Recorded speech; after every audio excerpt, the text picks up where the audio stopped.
का पिता मगन लाल मरने से पहले छगन को अपनी ढोकले की दुकान सौंप कर जाता है। पिताजी मुझे दुकान तो सौंप कर चले गए, पर कभी ढोकला बनाना नहीं सिखाया। पर अब घर चलाने के लिए कुछ ना कुछ तो करना पड़ेगा ना। एक काम करता हूँ, छोटू को ढोकले बनाने के लिए यहीं छोड़ देता हूँ और मैं घर जाकर थोड़ी देर पबजी खेलूंगा। हाँ। ए छोटू, इधर आ। हाँ छोटे मालिक, बोलिए। एक काम कर, जल्दी से ढोकले बना दे। सुबह सुबह कोई ना कोई ग्राहक तो आएगा ही आएगा। सरकार, ढोकले तो अब आपको ही बनाने पड़ेंगे। मैं बताना भूल गया, लेकिन मुझे आज ही गांव जाना पड़ेगा, बहुत जरूरी काम है। अरे पर कम से कम मुझे ये तो बता दे कि ढोकला बनाते कैसे हैं। फिर छोटू छगन को ढोकले बनाना बताकर गांव के लिए निकल जाता है। छगन ढोकले बना लेता है, तभी दुकान पर एक ग्राहक आता है। अरे छगन भाई, एक प्लेट ढोकला लगाना। अरे बिल्कुल, क्यों नहीं, बैठो बैठो। अरे भाई, आज तो काफी दिनों के बाद तुम्हारी दुकान के ढोकले खाऊंगा। हाँ। छगन उस आदमी को ढोकले की प्लेट देता है।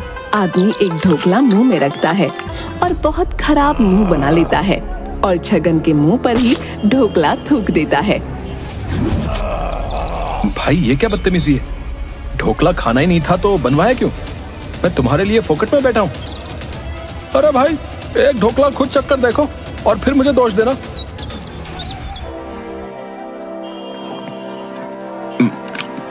अरे बाप रे, इसमें तो सच में ही स्वाद नहीं है। अरे अरे भाई, यहाँ पर कोई स्वादिष्ट ढोकला नहीं मिलने वाला। चलो चलो, किसी और दुकान पर चलते हैं। अगर ऐसा ही चलता रहा तो ये दुकान ही बंद करनी पड़ेगी। छगन बेटा, तुझे बहुत अच्छे ढोकले बनाना सीखना होगा, पर कैसे सीखें? फिर छगन ने बहुत बार अच्छे ढोकले बनाने की कोशिश की, पर हर बार ढोकले खराब ही बनते। थोड़े ही दिनों में उसकी ग्राहकी बहुत कम हो गई। वहीं दूसरी तरफ मगन की मौत की खबर सुनकर धनीराम छगन की दुकान पर आ जाता है। बेटा, तुम्हारे पिताजी की मौत की खबर सुनकर बहुत बुरा लगा। वो मैं उस समय बाहर था, गांव गया था, इसलिए नहीं आ पाया। छगन की भी आंखों में आंसू आ जाते हैं। वैसे बेटा, मैं तुम्हारे पिता के नाम पर एक स्मारक बनवाना चाहता हूँ। आखिर वो मेरा बहुत अच्छा दोस्त था, पर उसमें तुम्हारी इजाजत की जरूरत है। ये वो कागजात हैं, इन पर तुम्हारे दस्तखत चाहिए। अरे हाँ काका, क्यों नहीं। छगन बिना कुछ सोचे समझे बिना पढ़े कागज पर दस्तखत कर देता है। धनीराम दस्तखत लेकर घर पर आ जाता है। मैंने सुना है कि आप मगन चाचा के नाम पर कोई स्मारक बना रहे हैं, पर क्यों? कल तक तो आप उनकी दुकान लेना चाहते थे। अरे बेवकूफ, तू अभी तक मुझे नहीं समझ पाया। ये देख, इन कागजों पर मैंने उसके दस्तखत ले लिए हैं। ये उसकी इजाजत के नहीं, बल्कि ये कागज उसकी दुकान के हैं। इसमें लिखा है कि ये दुकान वो मेरे नाम कर रहा है, या फिर उसे इस दुकान के बदले 10 लाख रुपए देने होंगे। और 10 लाख रुपए वो तो क्या, उसका बाप भी आकर नहीं दे सकेगा। फिर इस दुकान के तो मुझे चौगुने दाम मिलेंगे, देखना। तभी कुछ आदमी हाथ में लाठियां लेकर छगन की दुकान के सामने खड़े हो जाते हैं। आइए आइए भाई साहब, बैठिए। 1 2 3 4 5, आप लोग बैठिए, मैं फटाफट 5 प्लेट ढोकले तैयार करके लाता हूँ। हम यहाँ ढोकले खाने नहीं आए। हमारे सेठ धनीराम ने तुम्हें 15 दिनों में ये दुकान खाली करने के लिए कहा है, नहीं तो तुम्हें 10 लाख रुपए देने पड़ेंगे। क्या? अरे भाई, तुम्हें कोई गलतफहमी हुई होगी। धनीराम काका मेरी दुकान क्यों खाली करवाएंगे? वैसे भी वो तो मेरे पिताजी के बहुत अच्छे दोस्त थे। पांचों आदमी जोर जोर से हंसने लगते हैं। सेठ धनीराम पैसों के अलावा किसी और का दोस्त हो ही नहीं सकता। कल तुमने ही तो उसके कागज पर दस्तखत किए थे ना, और इसमें यही लिखा है कि या तो तुमने दुकान खाली करनी होगी या फिर 10 लाख रुपए का इंतजाम करना पड़ेगा, समझे? क्या? जाओ और जाकर कह दो अपने सेठ से कि मैं अपनी दुकान किसी को नहीं दूंगा। अभी तो जा रहे हैं, पर थोड़े दिन बाद फिर से आएंगे। और हाँ, याद रखना, या तो दुकान या फिर 10 लाख रुपए।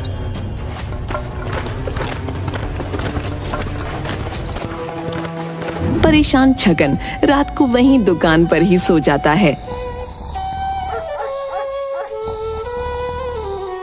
ऊपर छगन के दादाजी ये सब होता देख रहे होते हैं। ये लड़का तो मेरा नाम मिट्टी में मिला देगा। अब मुझे ही कुछ करना पड़ेगा, पर क्या करूं? फिर छगन के दादाजी छगनलाल यमराज जी के पास जाते हैं। क्या हुआ छगनलाल, बड़े परेशान लग रहे हो? मैं परेशान ना हूं तो क्या करूं? उधर पृथ्वी पर मेरा पोता, उसे ढोकले का ढ भी नहीं आता, और वो धनीराम वो हमारी दुकान हड़प कर बैठा है। अब आप ही बताइए, परेशान ना हो तो और क्या करूं? तो मैं तुम्हारी क्या मदद कर सकता हूं? ज्यादा कुछ नहीं, बस आप मुझे थोड़े दिन के लिए नीचे जाने की इजाजत दे दो। मैं काम खत्म करके तुरंत आ जाऊंगा। पर यह तो नियम के विरुद्ध है, मैं तुम्हें नीचे नहीं भेज सकता। क्या? ये नियम के विरुद्ध है?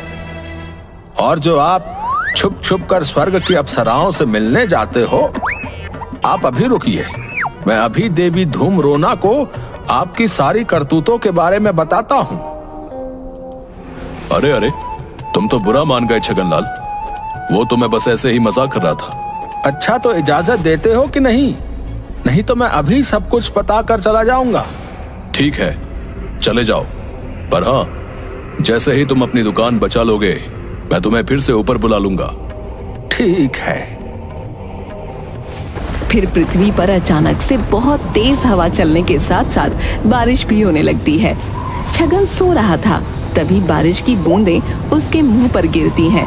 उसकी नींद खुल जाती है। जैसे ही वो आंख खोलता है, उसे बहुत तेज रोशनी दिखाई पड़ती है और उसके दादाजी की तस्वीर का हार टूटकर नीचे गिर जाता है। ये क्या है? फिर वो उस रोशनी के पास जाता है तो उसे एक आदमी उसके दादा की कुर्सी पर बैठा दिखाई देता है। छगन और भी डर जाता है और डरते हुए उसके कंधे पर हाथ रखता है। अरे भाई, कौन हो तुम? और दुकान का दरवाजा तो बंद था, तो तुम यहाँ कैसे आए? छगन के दादा छगन की तरफ मुंह घुमाते हैं और जोर से हंसने लगते हैं। दादाजी, आप नहीं, मैं कोई सपना देख रहा हूँ। फिर छगन के दादा उसके गाल पर जोर से थप्पड़ मारते हैं। कोई सपना नहीं देख रहा है, मैं सच में तेरे सामने खड़ा हूँ। क्या आप? पर यह कैसे हो सकता है? आपको तो मरे हुए 25 साल हो गए और आप यहाँ? अरे बेवकूफ, मुझे यहाँ तेरी ही बेवकूफी की वजह से आना पड़ा। मैंने तेरा नाम बड़े नाज से अपने नाम पर रखा ताकि तू मेरा नाम रोशन कर सके, पर तू तो अभी तक अच्छे ढोकले बनाना नहीं सीख पाया। और दूसरा ये कि तूने हमारी दुकान उस धनीराम के हवाले कर दी। बचपन में पढ़ लिख लेता तो आज ये नौबत नहीं आती। मैं तो तेरे बाप को बेवकूफ समझता था, पर तू तो उससे भी बड़ा गधा निकला। हाँ दद्दू, मुझे भी थोड़ी देर पहले इस बात का एहसास हुआ, पर उसने मुझे उसकी बातों में इस तरह फंसाया कि मैं समझ ही नहीं पाया कि वो मुझे धोखा दे रहा है। और अब उसने मुझे 15 दिन का समय दिया है। अब आप ही बताइए कि 15 दिन में मैं उसे 10 लाख रुपए कहाँ से ला कर दूं? और मैंने तो सुना है कि उसने और भी किसानों की जमीनें और दुकानें जब्त की हैं और वो किसी शहर के बड़े व्यापारी को बेचकर यहाँ पर बहुत बड़ा मॉल बनाने की फिराक में है। हाँ, पता है मुझे सब कुछ पता है, इसीलिए तो मैं यहाँ पर आया हूँ। पर सबसे पहले तो मैं तुझे ढोकले बनाना सिखाऊंगा। बेवकूफ, तुझे ढोकला बनाना भी नहीं आता। तूने तो मेरा नाम मिट्टी में मिला दिया है। अगले दिन छगन लाल अपने जादू से ढोकले बना देता है। उनकी दुकान के सामने से एक बूढ़ा आदमी गुजरता है और खुशबू सूंघकर दुकान पर रुक जाता है। यही 26 साल पुरानी तेरे दादा के हाथ के ढोकले की खुशबू आ रही है। अरे पर दद्दू को मरे हुए तो 25 साल हुए। अरे मरने के 1 साल पहले उसने काम छोड़ दिया था ना बेवकूफ। चल अब जल्दी से एक प्लेट बना दे। हाँ हाँ क्यों नहीं, आइए आइए बैठिए। और देखते ही देखते उसकी दुकान पर बहुत भीड़ इकट्ठा हो जाती है। कुछ दिनों तक उसकी दुकान बहुत अच्छे से चलने लगी और अब छगन भी ढोकले बनाना सीख रहा था। अरे वाह दद्दू, आपके ढोकले ने तो कमाल कर दिया। कुछ ही दिन में मेरी बहुत अच्छी खासी कमाई होने लग गई। सच में अगर आप नहीं आते तो मेरा पता नहीं क्या होता। पर दद्दू, फिर भी इतने कम समय में मैं 10 लाख रुपए कैसे जमा कर पाऊंगा? अरे तू क्यों फिक्र करता है, तेरा दादा है ना। अरे क्या दादा है कर रहे हो? आप मेरे लिए कोई सोने चांदी का घड़ा गाड़ कर गए थे क्या, जो कहते हो कि दादा है? तभी छगन लाल की नजर एक पेपर पर पड़ती है। अरे देख, पेपर में क्या खबर छपी है। देख, शहर में सबसे बड़े रेस्टोरेंट की रसोई के लिए एक प्रतियोगिता का आयोजन किया गया है। उसमें जिसका भी खाना सबसे स्वादिष्ट होगा उसे बहुत बड़ा इनाम मिलेगा। इससे हमारी बहुत मदद हो जाएगी। अरे वाह, अगर मैं इस कंपटीशन में जीत गया तो मैं अपनी दुकान बचा सकता हूँ। फिर छगन और उसके दादा दोनों उस कंपटीशन में पहुंच जाते हैं। इस कंपटीशन में धनी राम का भी एक आदमी होता है। यहाँ भी आ गया। उसकी दुकान बचाने के लिए इस कंपटीशन में भाग ले रहा है। पर मैं भी देखता हूँ कि ये कैसे जीतता है। दद्दू, मैं अभी भी आपके जितने स्वादिष्ट ढोकले नहीं बना सकता। एक काम करो, क्यों ना आप मेरी जगह ढोकले बना दो। वैसे भी यहाँ किसको पता चलेगा। नहीं, मैं ये नहीं करूँगा। कंपटीशन में भाग तूने लिया है और वैसे भी मैं यहाँ तेरी मदद करने आया हूँ। तेरी जगह ढोकले बनाने नहीं, तो ढोकले तो तुझे ही बनाने पड़ेंगे। और वैसे भी तू इतने खराब ढोकले भी नहीं बनाता। अब तो काफी सीख चुका है। फिर छगन ढोकले बना देता है। दद्दू, आप यहीं रहना, मैं पानी पीकर आता हूँ। मौका देखकर धनी राम का आदमी छगन के ढोकले में छिपकली डाल देता है और फिर से अपने स्टॉल पर चला जाता है। छगन लाल ये सब देख रहा था। अच्छा बेटा धनी राम, अब तुम मेरे पोते के ढोकले खराब करने की फिराक में हो तो रुक, मैं तुझे अभी बताता हूँ। फिर छगन लाल वो छिपकली उठाकर धनी राम के आदमी के खाने में रख देता है और किसी को पता भी नहीं चलता। जैसे ही कंपटीशन के जज खाना चखने जाते हैं तो सब डर जाते हैं और उसे कंपटीशन से बाहर निकाल देते हैं।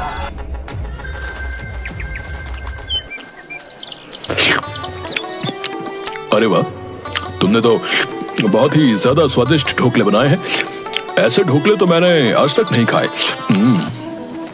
छगन प्रतियोगिता जीत जाता है। उसे इनाम में 8 लाख रुपए मिलते हैं। देखा, मैंने कहा था ना कि तू इतने बुरे ढोकले भी नहीं बनाता है रे। पर दद्दू, मेरे पास पैसे मिलाकर भी इसमें 1 लाख कम है और 1-2 दिन में वो धनी राम हमारी दुकान उस शहर के आदमी को बेच देगा। अब 2 दिन में ही मैं पैसों का इंतजाम कैसे करूंगा? वो सब तू मुझ पर छोड़ दे और इस धनी राम को तो मैं सबक सिखाऊंगा। अगले दिन धनी राम का एक आदमी छगन की दुकान पर आता है। अरे भाई, अभी 2 दिन बचे हैं और तुम आज ही पैसे लेने आ गए? नहीं भाई, मैं बस तुम्हें याद दिलाने के लिए आया था। पर चलो, अब आ ही गया हूं तो 1 प्लेट ढोकला लगा दो। फिर छगन के दादाजी को शरारत सूझती है।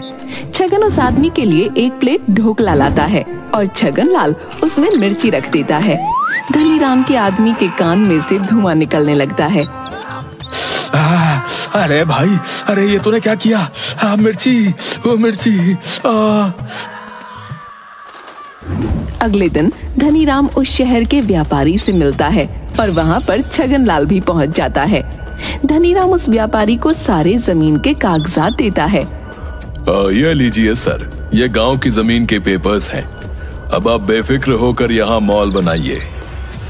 मैं ये सारी जमीन इस व्यापारी को दे दूंगा और किसानों से और दुकानदारों से पैसे लेकर उन्हें उनकी दुकान और जमीन भी वापस नहीं करूंगा। मेरी तो चांदी ही चांदी है। तभी छगनलाल उसके जादू से पेपर का लिखा बदल देता है। अरे वाह धनीराम, तुम तो मेरे मॉल के लिए अपनी सारी जमीन मुझे दान कर रहे हो। धनीराम हक्का बक्का रह जाता है और पेपर छीन कर पढ़ता है और फिर सारे पेपर्स देखता है तो सभी में यही लिखा होता है। छगनलाल अपने जादू से सभी पेपर्स में ऐसा ही लिख देता है। मेरा नाम है धनीराम और मुझे पैसों के अलावा किसी और से नहीं है प्यार। मेरी मति मारी गई है जो मैं तुम्हें अपनी जमीन मॉल बनाने के लिए दूंगा। जाओ जाओ, मुझे कोई जमीन नहीं देनी।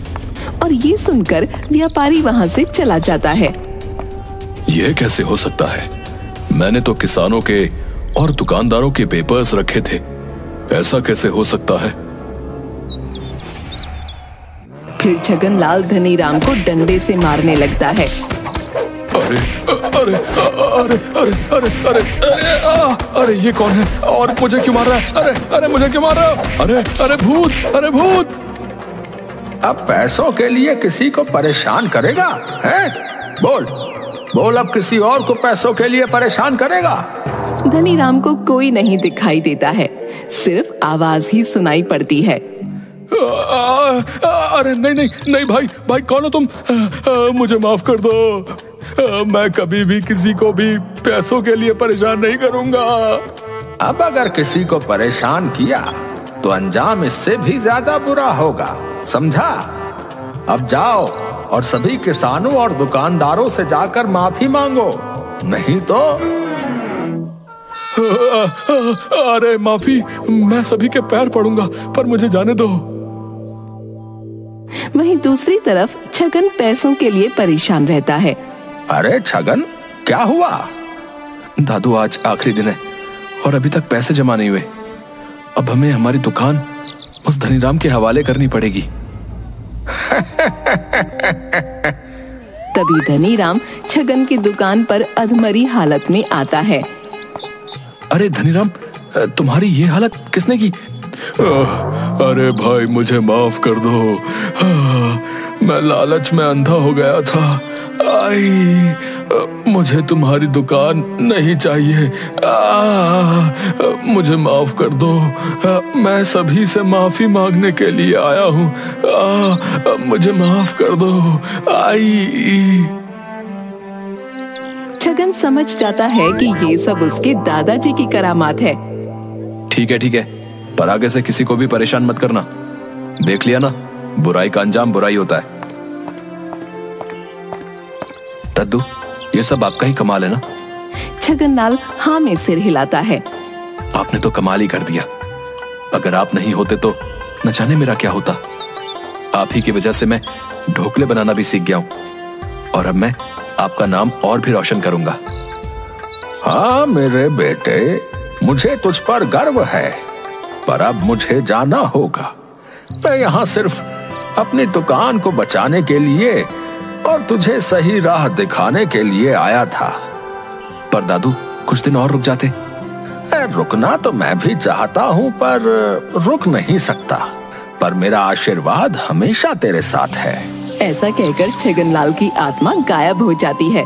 उसके बाद से धनीराम किसी को भी परेशान नहीं करता और छगन भी अपनी ढोकले की दुकान बहुत अच्छे से संभालने लगता है।